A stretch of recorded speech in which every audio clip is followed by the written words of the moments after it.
You're listening to a main feed episode. Go to patreon.com/Celtic Ligers where €5 a month gets you weekly full-length episodes, stray bonus content and access to the back catalogue. Also helps cover hosting and gives us money for sweeties. Thank you. Celtic Ligers.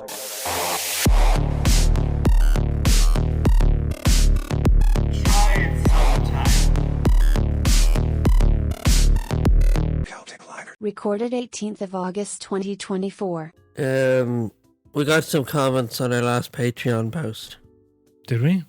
I didn't read it. Yeah. Uh-oh. Are they bad? Ross, Are they good? He said those clips of Comedy Unleashed made my skin crawl. Yes. Please don't do that again. Thank you. Thank you very much. I almost sent that out without those clips, and then I thought, no, it'd be important to have the context. We will stop talking about Dominic Frisby because I don't want to. But anyway, I just was like, we put in the one that I always thought was funny was when he made his predictions for the year, and so we were like sitting down watching him, like, okay, let's see whether he has them, and we didn't know whether he had them right or wrong because some of his predictions were like, my prediction is that in vitro coin is going to go up and tank the market. We need a stable coin currency, this type of shit. I was like, I don't know what the fuck you're talking about. Yeah, they're all completely unverifiable. Yeah. Let's see, what are the good Dominic Frisby songs? We're all far right now. That one's awful. That one is really putrid. Oh yeah, Mark actually messaged in. He said there was a bit in.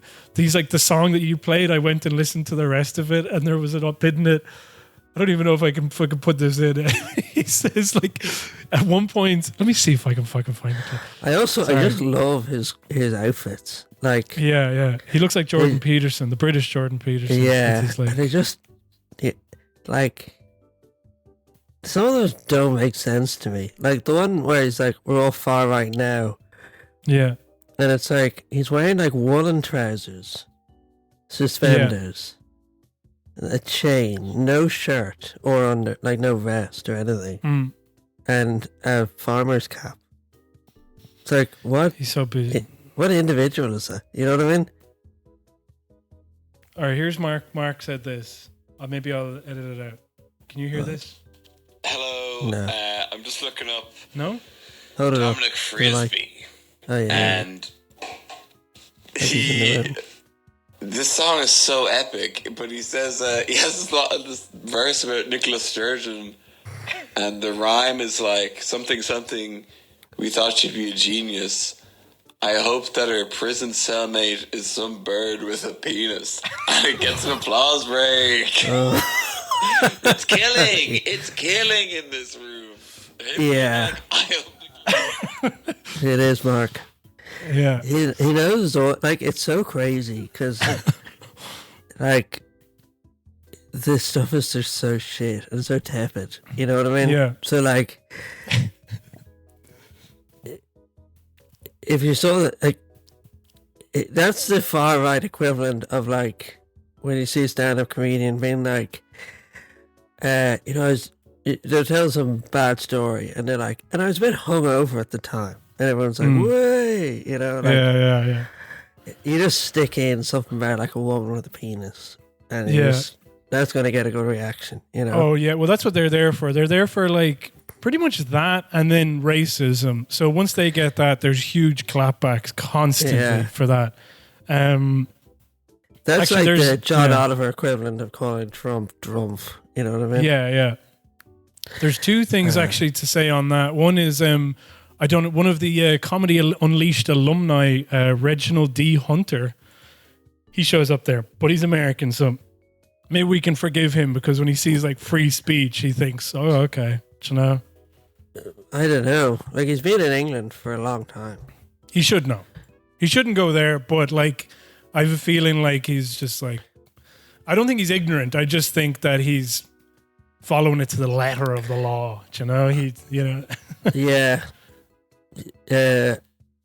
Let's hope so.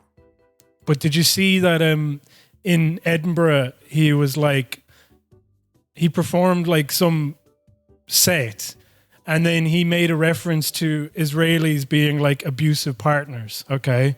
Yeah. So apparently the joke was that it's like some woman who like beats up her husband and then claims that she was beaten up. I mean, that's the way that they put it in the article. Yeah. And this Israeli couple got up and just started screaming at him, and then had to be like escorted out of the building because everyone like booed them out of it. Really? Apparently. And so that's the way it was reported anyway. And then they obviously used it to uncharitably say he was anti-Semitic. He made an anti-Semitic joke. He did all these type of things. And then Reginald D Hunter this morning got online and he put out a thread basically exposing these people as like not even being Israeli. So he's like, let me try and find the thread that I had open. And he wrote it in a really weird way, which actually does sound like a Comedy Unleashed alumni. Why do we keep saying alumni? The other one he does, he has some songs that I haven't watched these ones, but it's like the Zen of the Chicken, bowel movement in A minor. Like they sound apolitical, you know? Is this Dominic Frisby? Yeah, and it's called bowel movement in A minor. You know, they're just sort of like, he's just like, oh, these are just funny, you know?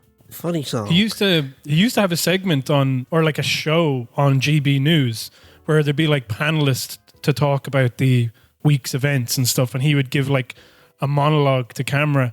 But I've only managed to find the monologues. I haven't managed to find the full episodes. It's too long ago. He's a new channel. Does he? It's called Money, Markets and More with Dominic Frisby. No, I have seen that one. I tried to watch some of that, yeah. To get in on the ground floor with crypto, but couldn't. Here's a video here. The inexorable rise of the far right and what to do about it. Should watch some of these. This is curious. He does have a terrifying grin as well, doesn't he? He's such a freaky looking guy. Yeah. My advice to the young: these look good. Why do we speak so badly? Yeah. Okay. So Reginald D Hunter basically put out this thing where he's like, oh, they kind of pretend like this anonymous Israeli couple got up and were upset during the show. It was anti-Semitic. So who reported on the Telegraph, obviously the Jewish Chronicle, the Daily Mail, I believe, as well. But anyway, he pointed out, it's like they've been on the airwaves like since 2018 talking about how they're British Jews who are terrified of Corbyn and they're going to leave if he gets into power. There's multiple interviews with them, and he's like, not only are they not Israeli, they're also very well known to the people who are interviewing them, pretending them that they're just, you know, innocent bystanders in a comedy. They took shots at this comedy show just for being fucking Jewish, not even Israeli. Well, fair play to them. And then the other one, I read an article, I think it was on Sky, and so like basically the police investigated it and then found that there was nothing to investigate, and so Sky kind of reported on it, but then it clearly like they were just like, there isn't really enough here. So what they did is they took up the rest of the article talking about Paul Curry, who did something that they deemed to be actually anti-Semitic, even though it's not. Where it's like he was an active participant in booing an Israeli couple in his gig and making them leave. Do you remember? Oh, yeah. And he pulled out a Palestinian flag and was like, get the fuck out of here. I don't even fucking want you. And I was like, it like, Reginald D Hunter said like something that was mildly critical of Israel. And then this guy did something which I agree with, but objectively could be construed as a more aggressive thing. But they're not the same just because you put them next to each other, you know? Yeah. What are we talking about? We got any structure on this? I have another thing to talk about real quick. Okay. Because when I was editing the episode last week, and I was saying about like how Graham Linehan hates Arthur Matthews. Yeah. And I was like, only because he didn't show complete obsequiousness. So I found out that the headline from 2020 in the Irish Independent, Arthur Matthews, Graham Linehan is a good friend of mine. He is not a bigot. It's a matter of free speech. So basically talks about like, he should be allowed to say what he wants to say. But anyway, another article popped up then from 25th of May, 2024. something might be of interest to you. Apparently, for some reason, Arthur Matthews has written a book about Kevin O'Higgins. Okay. And it's called Walled In by Hate. Kevin O'Higgins, His Friends and Enemies by Arthur Matthews. That's interesting. So in the same publication, the Irish Independent, Arthur Matthews opens up about his rift with Graham Linehan. I wasn't joining him in the trans crusade. That was the betrayal. The Father Ted co-creator talks about cancel culture, facing rejection for new comedy ideas, and why his latest project is delving into the turbulent life of a Free State politician who ordered the execution of his best man. So basically, it's the usual kind of interview. But then Arthur Matthews was like, I didn't even want to come on doing interviews, basically, like to promote the book, because I didn't want to have to talk about Graham Linehan. But now I realize that it's pretty much, I have to talk about it because we're just linked. So when he talks about Linehan, he looks stricken. At one point, he fights back tears. I wouldn't be working in comedy if it wasn't for Graham, he says. I recently watched every episode of the IT Crowd, which, poor soul, which Linehan wrote on his own. And it's fantastic. And I watched Big Train, and there's a sketch in it about monks playing practical jokes, and it's brilliantly directed by Graham. So not alone is he lost to writing, he's lost to directing too.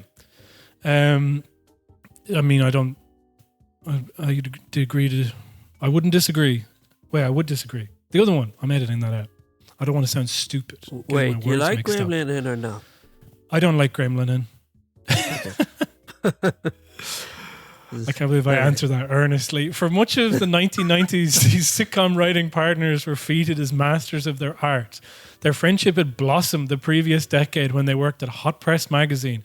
Somebody pointed this out, that you really got to that a lot of the people who came out of Hot Press now are like complete fucking head cases. Really? Back then. Yeah, because a lot of them ended up, apparently there's a few of them that were on like that website Broadsheet. And Broadsheet ended up being like a bunch of anti-lockdown people as well. He says his former writing partner told him his trans views were not a matter of free speech, but about women's rights. And then he felt betrayed because I wasn't joining him in the crusade. That was the betrayal, he adds, that I didn't feel as strongly about that as he did. Once, of course, Linehan was something of a liberal darling, tweeting views that seemed to chime with prevailing orthodoxy. In 2016, Matthews recalls, it was all anti-Trump. Then it was climate. We'd all be dead in 10 years. Immigration, the NHS, and everyone was on his side and thought Graham was great. Then suddenly he finds himself on the wrong side of the argument and he's shocked by this. And then he went into a rage about it. That and being asked to leave a show that he'd worked very hard on made him lash out at me and others.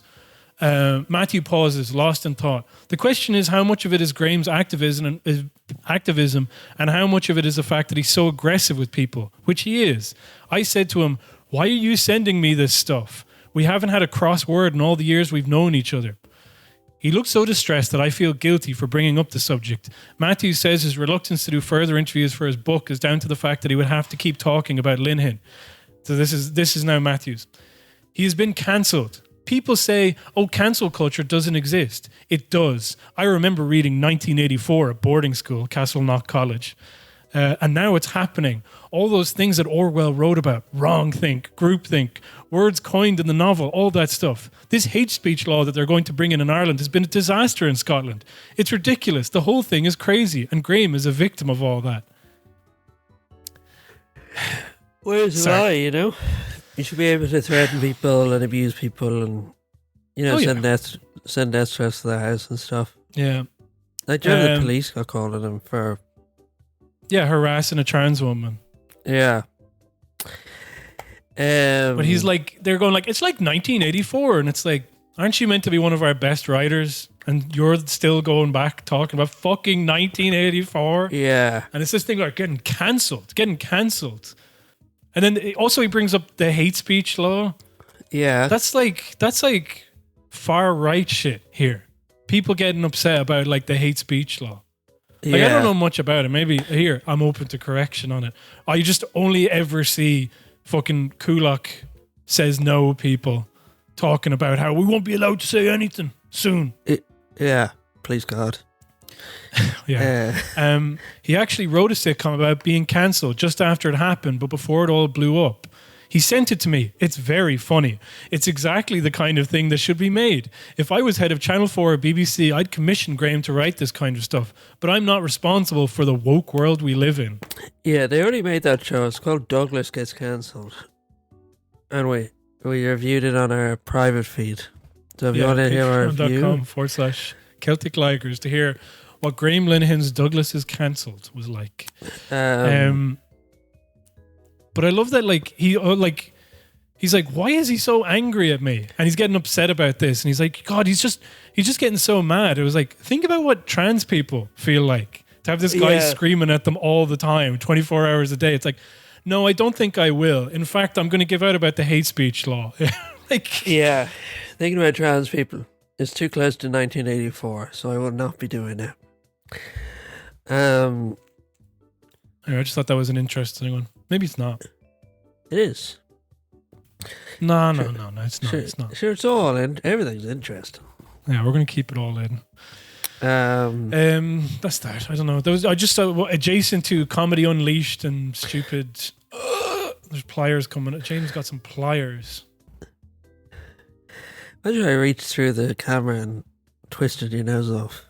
Yeah, like Bottom, like our favorite TV show, Bottom. Yeah. Whereas my favorite TV show is fuck. You can't do that. I was about to say that. Sniped. Yeah, I was just talking to my mum about Rick Mail the other day. Have you ever seen? Maybe we could watch it for the pod. Because people love our TV review, our patented TV reviews of shows. He was in a political satire show. Yeah, he was. What's his name? Something Bastard. Yeah. We should watch that. I'd love to watch that. I actually watched one episode of the Arthur Matthews written sitcom Val Laverty TD, starring Ardal O'Hanlon. That sounds atrocious. Just those two people. Ardal O'Hanlon is such a... God love him, but he's such a weak link. You know what I mean? Yeah, he had like one... He played one character to perfection. And then that was kind of it. No, actually, to be honest, I thought that the first episode of Val Laverty was all right. Gave me a chuckle. His stand-up is bad as well. I mean, we should get him on the podcast, but his stand-up Ardal, come on the show. Also, by the way, isn't that weird to go, Ardal, come on the show? That's his name.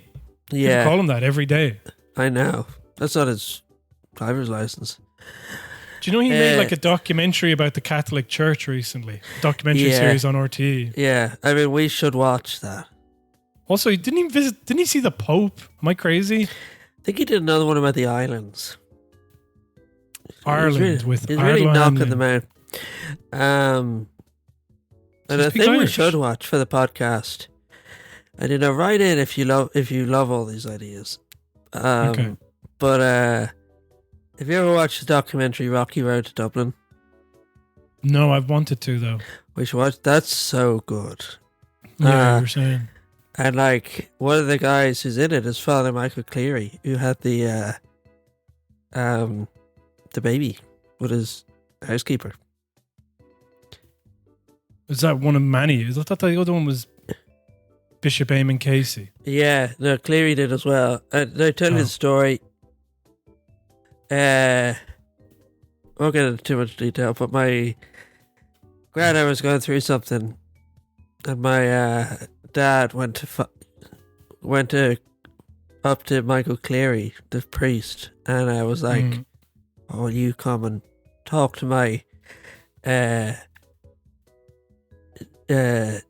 talk to my dad about this." And then Cleary turned off, and my granddad told him to fuck off, and that like he knew all about what was going on in his house. That's funny. Yeah. And he was like, "No, you come around here talking to me when you're doing that." That's so good. Yeah.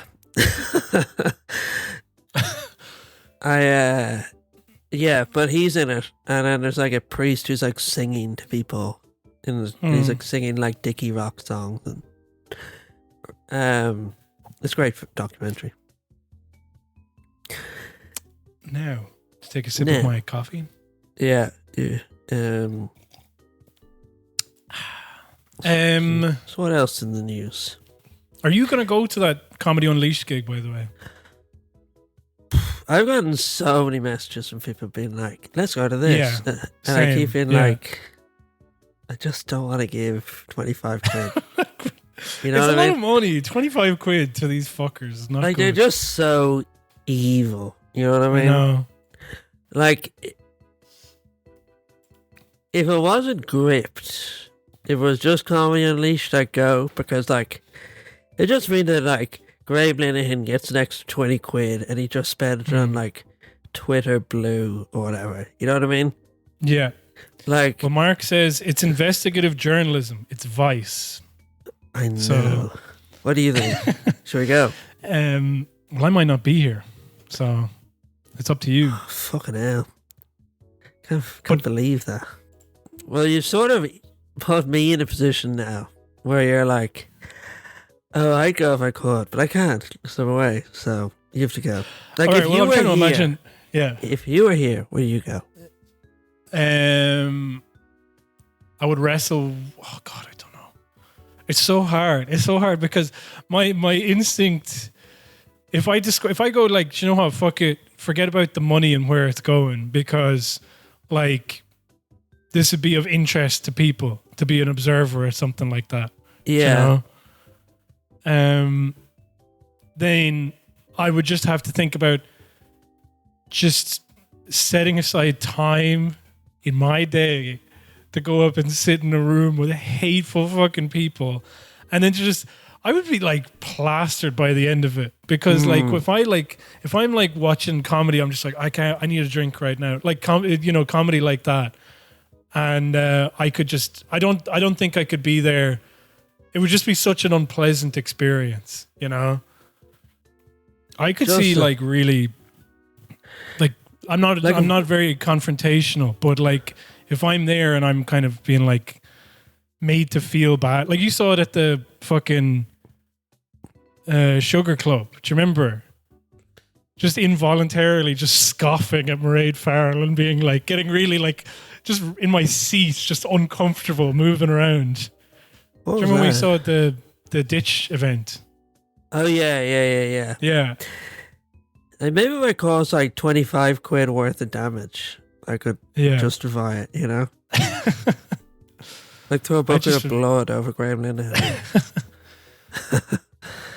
I think like the other thing that could conceivably happen is that the audience would not respond to him at all. They would find him like, they would be aggressive and self-pitying. I could see that happening. So he's self-pitying, they'd be aggressive towards his self-pity. You know? Yeah. I was looking something up. I was wondering if there was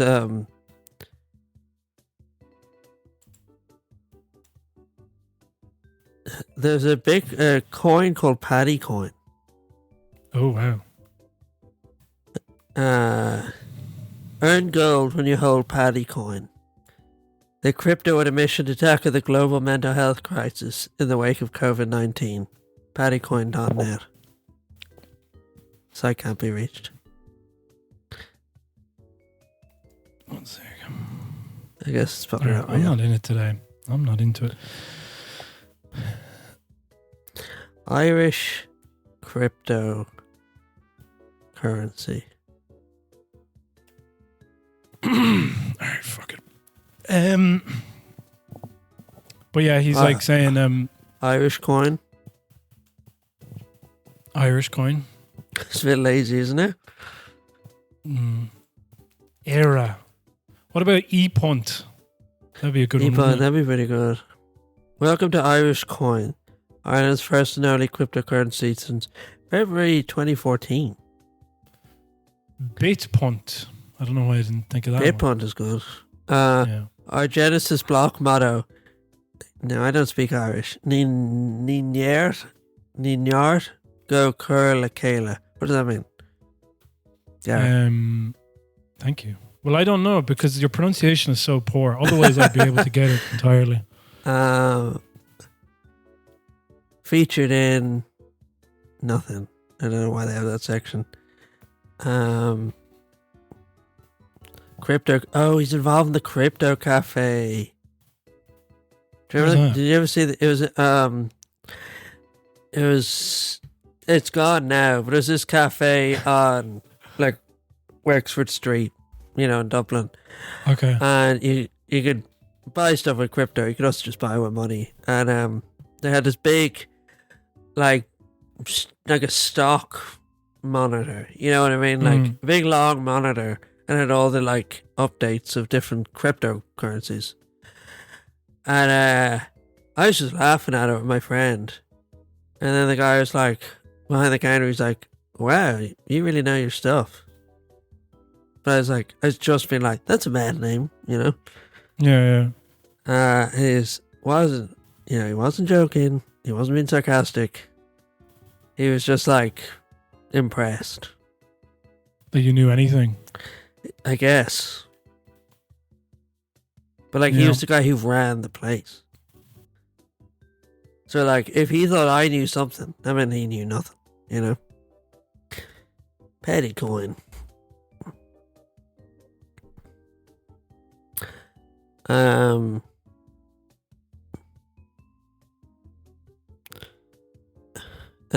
then on their website, I'm obsessed with this, irishcoin.com. On their website, there's like, the way for businesses, it'll have like the Google Maps map. Yeah. But it just has for Dublin. Like, it's not for anywhere. It's just Dublin. Do they have the location even? No. No, it's not even like a written address underneath. It's just like, this is Dublin. Sorry, Zainab wants something. What do you want to ask? About what? All right. She said it should be called the crack coin. Yeah. Yeah. The thing, it says, there's no strength without unity. Often quoted by Michael D. Higgins. Yeah. So. And imagine him and his big dog. That's what Ireland's all about.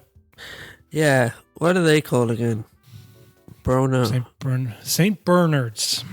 They're called St. Bernards. Yeah. What about St. Bernard Manning? What's St. Bernard Black? Who's Black that? Books. St. Bernard Manning. I actually don't know any of his jokes, so I'll have to defer to your knowledge on this. So it says, he goes, I'm not racist.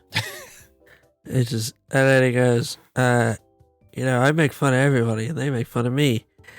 And I'm not going to tell it. Just look it up. Though he did do a really weird thing when he died. Before he died, how did he do it again? He recorded himself reacting to his own funeral before he died. That's funny. And he was like sitting in the church where it was going to happen. And I can't remember how they showed it, but he's just sitting in this pew and he's like reacting to stuff. He's like, oh, here's that cop shot, all that sort of stuff. Yeah. Which is like a really funny idea. Yeah. For someone like him to do. It's like a very like alternative comedian style thing. But a lot of those older comedians, like, say what you like about his views. He was interested in comedy, and they like some of those older ones. They like the new alternative comedians, like they knew what they were doing. So what else in the news apart from Bernard Manning? Yeah, what's Bernard Manning been up to since he died? Let me see. I should have put my links in correctly. And I'm not talking about Links Africa. Yeah. Oh yeah, I got some housing stuff. Okay. Well, one thing we forgot to mention last week is that there was some sort of I think it was figures released by the RTB, which revealed that basically 1 in 3 apartments or properties in Dublin is owned by an institutional landlord. And also, despite a bunch of claims to the opposite, small landlords are not leaving the market in any way that would be particularly meaningful. Yeah, I saw that. Like 1 in 3 is a hell of a lot, isn't it? It's a huge amount. It's a massive amount. And it's not like, wow, 1 in 3, that's bad. What's going to happen in like 2 years' time? It's not like that number stops at 1 in 3. You know? Yeah. Just like keep it's going to higher. be... And I'll show you the clip because I told you about it with Pascal Donoghue. Expenditure Pascal Donoghue has defended the rise in the number of corporate residential landlords. It comes after new figures revealed more than 1 in 5 private rental homes what did they say? 1 in 5? Are owned by institutions with you're right. 1 in 5. properties or Take more. it back. Not 1 in 3. For some time, a lack of accurate information has hampered understanding of the makeup of the private rental market. Now, following reform of its data collection, the Residential Tenancies Board has published a new data hub providing enhanced insights. It shows that in March there were over 230,000 registered private tenancies, up 8% over the previous 9 months. Just over 103,000 landlords were also registered, up 7% on June last year. And the proportion of those which are institutions with over 100 properties rose over the same period to stand at 11% nationally and 23% in Dublin. If we want to provide a lot more rental properties and rental homes within our country, we need investors and companies who can do it at scale, and the corporate sector is the only way that can be done. But the figures also show the proportion of tenancies associated with small landlords has remained roughly static at 26%.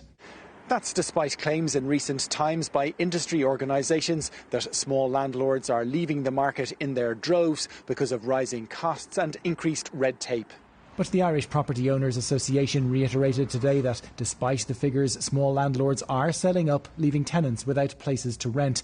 Some will be reliant on housing assistance payments, and they continue to find it particularly difficult to secure rental homes. Latest data from the Simon communities shows just 43 properties were available in June within the discretionary HAP rate, while just under 1,200 homes were available at any price within the HAP rate across 16 areas surveyed. What we do need to see is investment in more social affordable housing, and the implementation of the Housing Commission report on that, I think, would be really effective. Food for thought for the government as the budget approaches. Will Goodbody, RTE News. Yeah, so there was obviously 2 things that were funny about that, which is like Pascal Donoghue. I guess I just not seen it said quite as explicitly. Like they always say the private sector has an important role to play. Yeah. But then to be asked the question, you know that they own like all of Dublin. They're making moves to own all of Dublin, okay? And he's like, yeah, that's good because they're the only ones who can do it. It's like, fuck, man. Do you know what I mean? Like, yeah. That's such an insane thing to say. I know, normally they're not quite that brazen, but like it really is what they believe. Yeah. You know?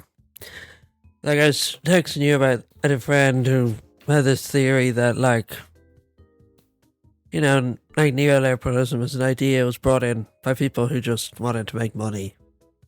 And they knew it was bullshit. And then the next generations of people, of like leaders, forgot that or were never informed of that. And now they just really believe it, you know? I think like Liz Truss is a perfect example of that. Do you know when she like crashed the economy and it was like, but I did all this stuff that we said that we wanted to do.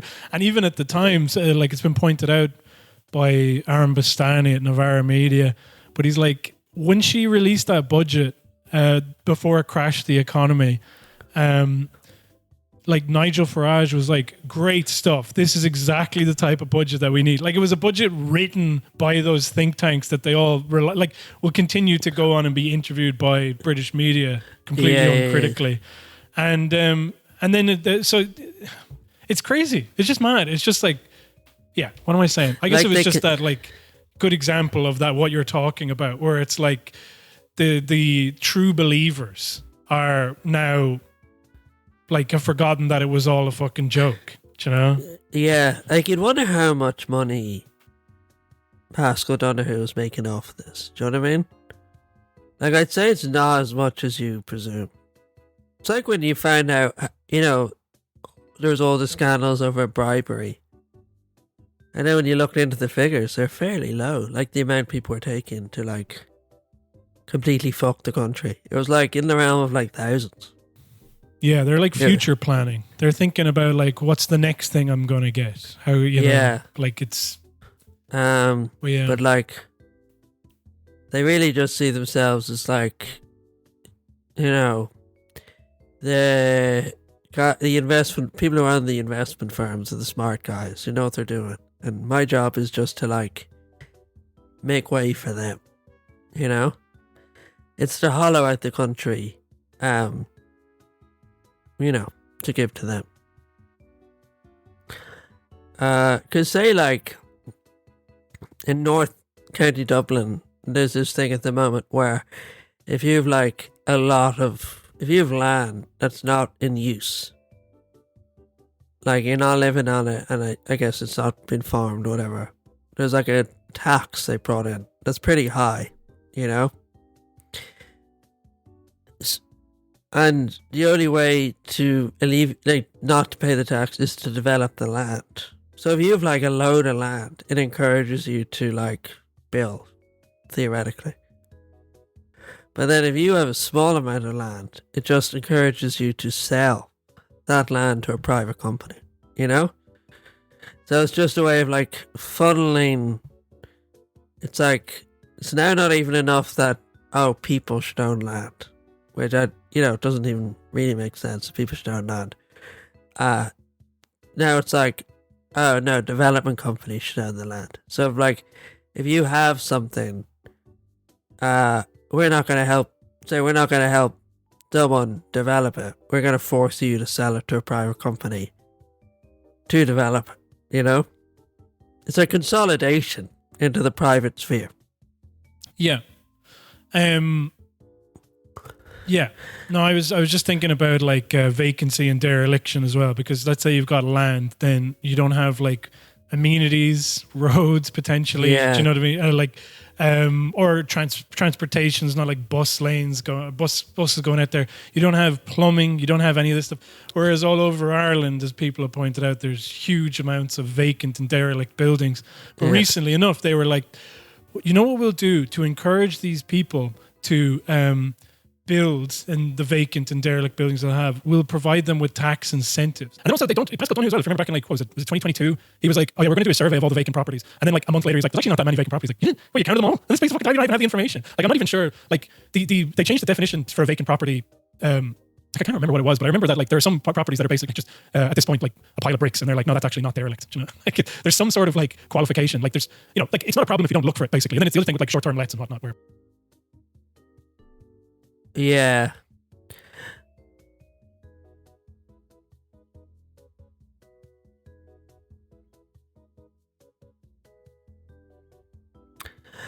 Yeah, like wasn't it a thing in Rathmines or Ranelagh? It was a co-living development. I did say this last week. And then they just started, whoever owns it, they just used it as a hotel. Like they just rented it out as a hotel. So like on the planning permission, it was like short, like 1 year lets, essentially. Between 2 months and a year, it was like co-living.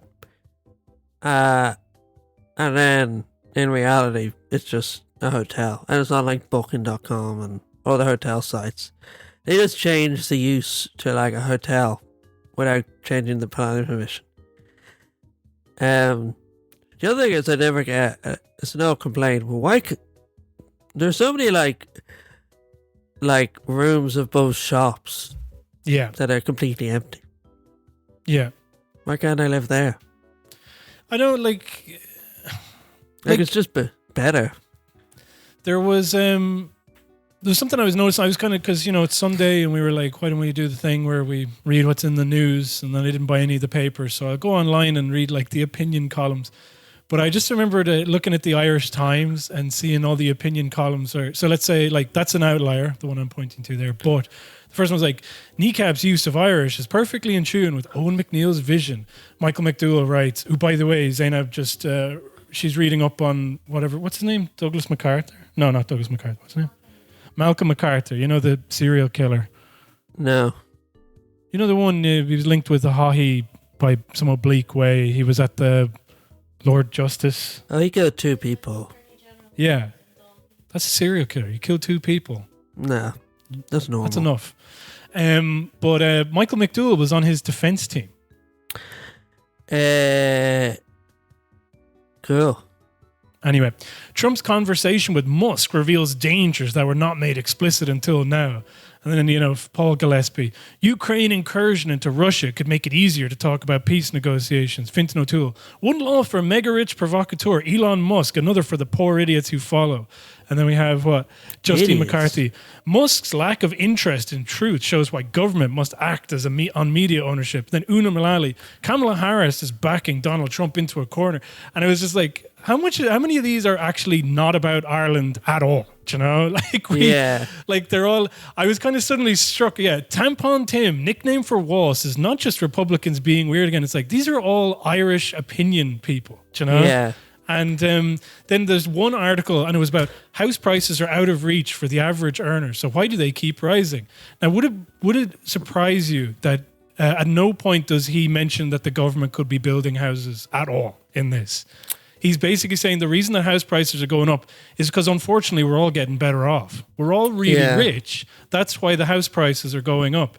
And while that's a good thing, and in typical Irish Times fashion, when they get to the wrapping up paragraph at the end, the huge wealth created by the multinational sector has been a boon for Ireland, creating tens of thousands of well-paying jobs and billions in tax revenues. It has funded a large expansion in state spending, but the two-tier economy also creates challenges, and housing is part of this story. The seemingly never-ending rise in house prices may in part reflect economic success and rising incomes, but it is not good news for the coalition heading for a general election. With prices set to rise further, ministers have another reason to call an early general election. Like, every single time they talk about housing, it always takes the current climate as just a given. That's just it. Yeah. Do you know what I mean? Like, this is unfortunately like, the fact that everybody is homeless is actually indicative of how successful and brilliant we are. Okay? And we wouldn't want the multinationals to go anywhere, because God forbid, you know? We wouldn't want to tax them appropriately, because then they might fucking leave, because then God forbid. And actually, they're giving us enough money as it is already. And then it's kind of like, well, how will this affect the government? And it's like, you know, just such an asinine point, isn't it? Like this, the headline of the article is like, house prices are out of reach for the average viewer, so why do they keep rising? And he's kind of like proposing that he's going to say like, well, this is why it's happening, and maybe these are, I don't know, could you put forward suggestions? But it's like, the suggestions are like, you know, the state should build. And then these guys they never want house prices to go down, so that's just not an option. So we just have to, the only conversation you're allowed to have is like, oh God, the housing crisis is getting worse. I know. When will something happen, and how do we prevent it from happening? Yeah, exactly. But like, and then I was saying, like, pointing it out where it's like, and then all the other people are just talking about America, you know? Like, I think we were talking the last day, but like, even just thinking about old clips of Vincent Brown, or just like journalists from back in the 80s and Vincent 70s. Dog. Yeah. But you know where they kind of like had a knowledge and an interest about what was happening in Ireland, you know? Yeah. Or like, you know, they'd be talking about things, and there would be scandals that were, I think it was because me and Zainab were watching Reeling in the Years from 1982. And they were like, this happened when a politician said this, and people, where it was scandalous, and he was like hounded out of office because of, you know, blah, blah, blah. You know, there was like a kind of concerted effort by the press to just like, I don't know, that they thought about things that happened here, and they cared about them, and it was a big deal. Whereas I think now it's like, well, it's not a big deal. Ukraine's a big deal, and America's a big deal. But then this other stuff is just fucking bullshit, because I'm served well by it, so I don't need to talk about it. And then at least articles like that, where you're just like, what conversations are we having about the housing crisis? Is anybody better informed by what these people are saying about what's going on? Do you know? Yeah, like, I suppose one of the reasons that happened is that, like, so you had the collapse of the media industry, you know, with the advent of so-called social media. So, like, a lot of journalists, they're extremely underpaid. None of these places have editors anymore. And then the So you know what Voltaire said about journalists? He's like, if I had a daughter and she became, in his words, a prostitute, and if you were in the room, I'd say, please call them a sex worker. Yeah. And it probably would be them, these days. Yeah. If they were my manager. He was like, I'd, forgive her. Yeah. But if my son was a journalist, I'd disown him. Yeah.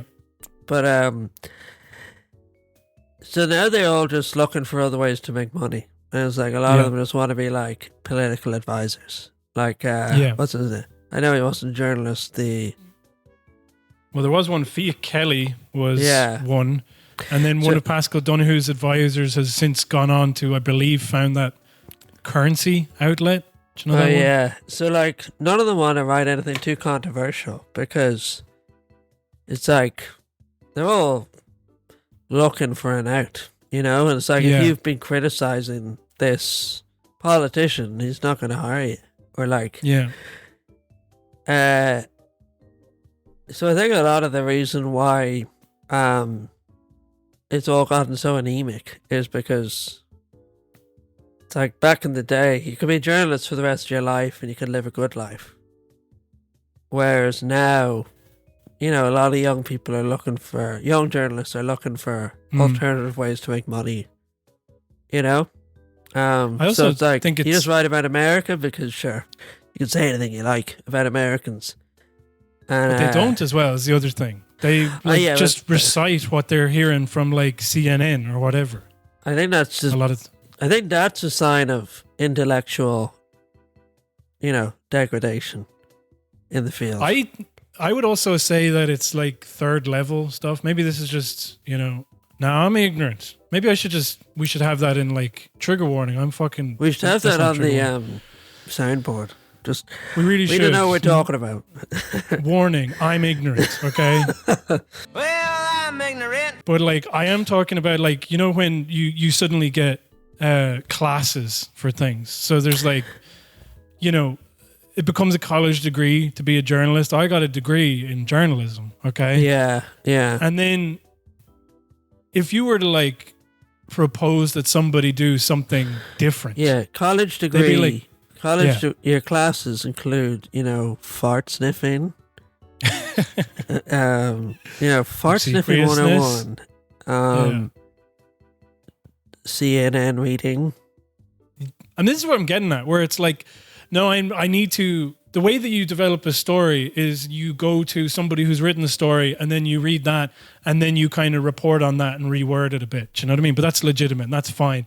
And then like kind of also just introduces you, this is the structure of a news story. This is the way you're supposed to read it. This is the way you're supposed to like, read it out as a correspondent. Yeah. From what I've heard, it's not like that. It's like, it's almost like journal college, whatever. And maybe this is why Simon Harris dropped out, is because it's like you can do whatever you like, and they encourage you to do like, it's almost like art college. It's like you can just do whatever you like and write these mad stories that align with your interests. You know what I mean? Mm. And then you hit the real world, and they're like, forget that shit. Like, get that out of your head. Like, that's just college bullshit.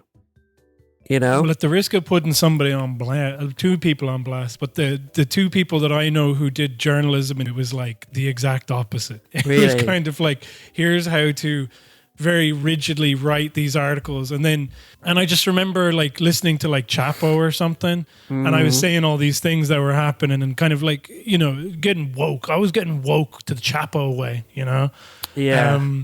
Where like, the type Some of thing people where say we're the Irish Chapo Trap House. We're the Chapo Crack House. Nice. Nobody can see it, but I'm rubbing my temple. 4 years to get that. I'm having a fucking headache right now. Chapo Crack House. But the way, like... And it's not the sort of crack you're thinking of. But I would think that the news was, I mean, like my mum would like watch the 9 o'clock news and be kind of scoffing at certain kind of interpretations of events by RTE, you know? Oh yeah, they never say this though, do they? They never say this. And I'd be like, yeah. And I thought I was kind of critical of the media. But there's certain things that you kind of like didn't realize that you took for granted just because you're not interested in them. So if it's stuff about like the economy, then it's like, let's let those brainiacs handle that. And there's a lot of that where it happens in Irish media where it's like, I'm just going to recite what Dara Cassidy from bonkers.ie says about data centers, you know?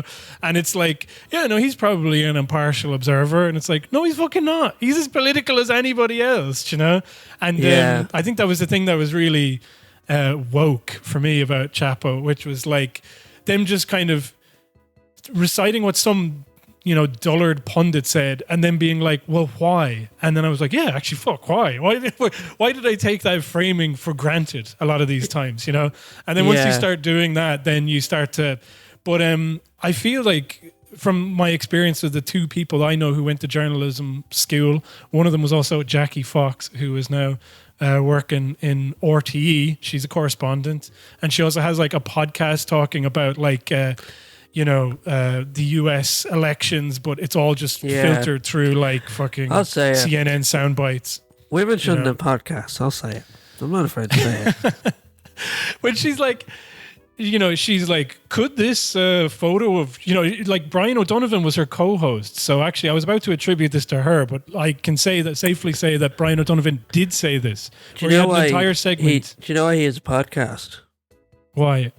It's because if it was a video, the lights from the studio would be too blinding. Dancing off his bald head. Yes.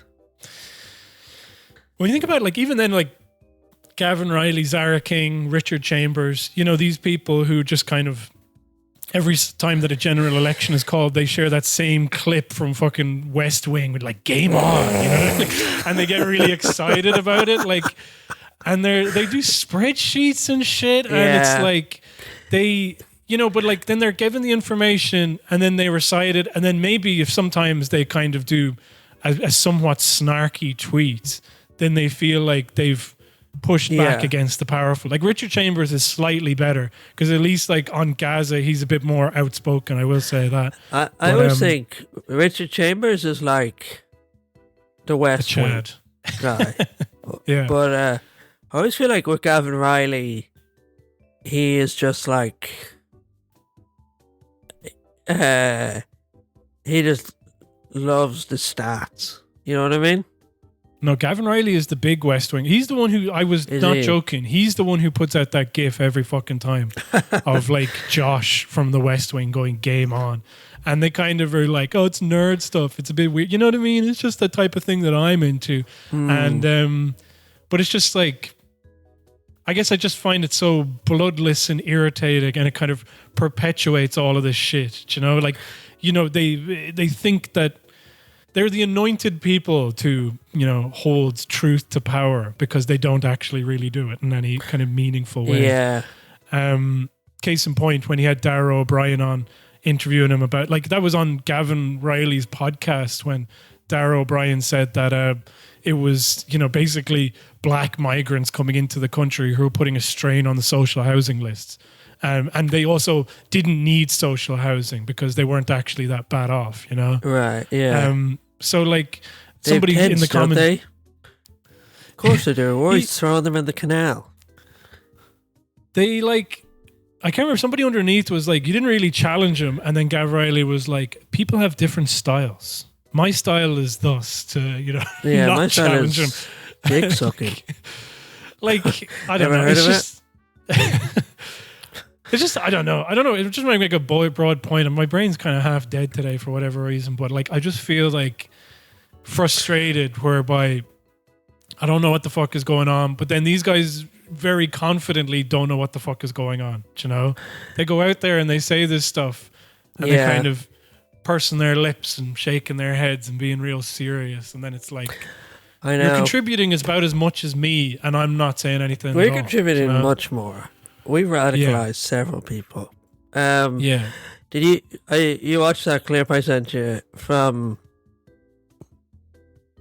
Simon Harris's economic advisor. Yes. Well, I'll put that on. We'll watch it again in real time just so that we have it. Now, don't look at my fucking messages, all right? Sorry, I have to. No. And it's too late. Apple is the largest taxpayer in the state. 6,000 employees in Cork. If Apple were to leave, Apple, Microsoft and Pfizer probably pay something like 60% of all corporation taxes in Ireland. Wow. That's a huge amount of money. The way to think about this is if the Irish government was a business, 27% of our sales come from multinationals. So to lose the top 3 biggest, most concentrated players basically wipes us out. Could that happen? Absolutely. It could. I mean, it's happened before. It happened in Limerick in 2009 when Dell left. Yeah. What happened in 2009? I'm just wondering. Something before it, maybe? I'm not sure. Let 1,900 people go, and there were about 4,000 jobs in total lost in Limerick in that region. In fact, you can go back to the 16th century here and you can find a tallow maker, who was the biggest tallow maker in Ireland for candles and stuff. And they left and devastated the local economy as well. It's simply a pattern. It repeats over and over and over again. Amazing. So it's that one from 2009 that comes from literally nowhere. And then it was born out of nothing. It was because, the reason it was is because it's because we were too hostile to corporations. That's why they left, obviously. And then the next example I'm going to choose is, what the fuck is a tallow? I've never even heard of it. I don't know what the hell is going on. So I spent a very long time at work trying to find out what he was talking about. Because, can you pause it? He's still working away. It's annoying me.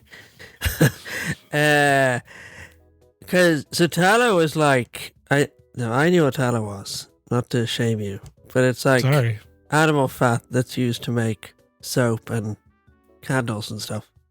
Right? All right. Now, they didn't have companies like we know them in Ireland in the 16th century. Like, they just didn't.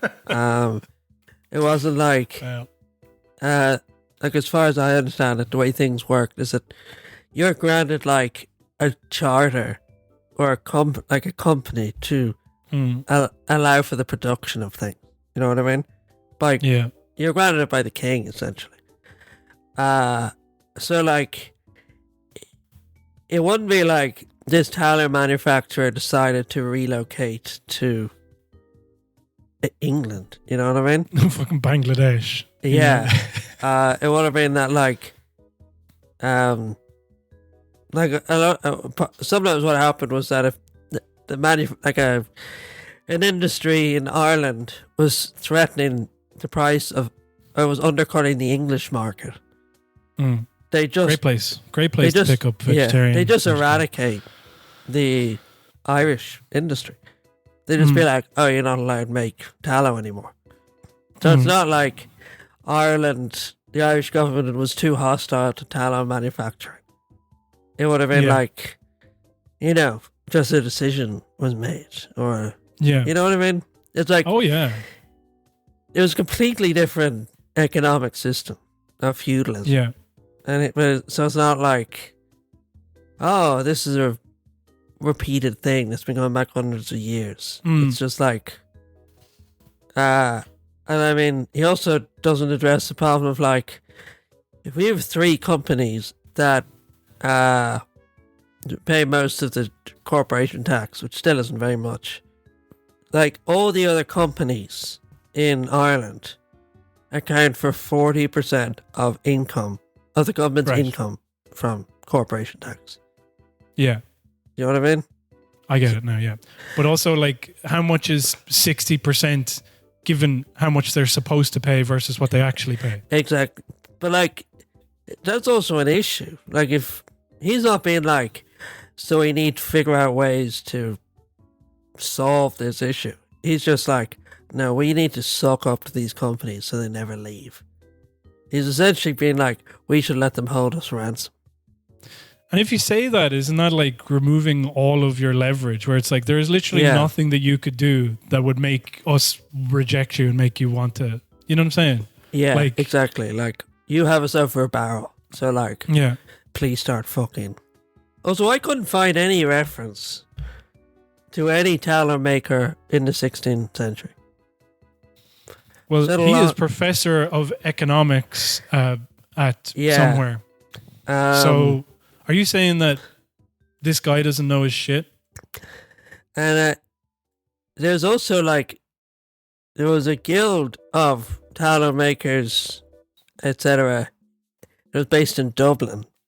But it's not like the economy of Dublin was based around tallow. You know? The other thing about it, like, or like, I don't know whether this is a possibility as well, but to go like, you know, and because we were too harsh to multinationals, the pocket watch factories closed down. You know? Yeah. It was like, we're talking about tallow. Oh yeah, and now once tallow was gone, you know, once tallow, like, I don't know what the fuck tallow is. So I'm just saying, like, you already said it, like, it's like fucking wax or something for candles. Yeah. But it's like, I'm just saying, like, maybe I don't use wax candles anymore. A lot of people started phasing them out when it comes to, like, I mean, I don't know when the fuck candle, anyway, whatever. They started bringing probably a lot of like variables. Paraffin and all this sort of other shit. I don't know. That's the end of the free bit. Listen to the rest at www.patreon.com/KelticLigers. It's really good. I promise.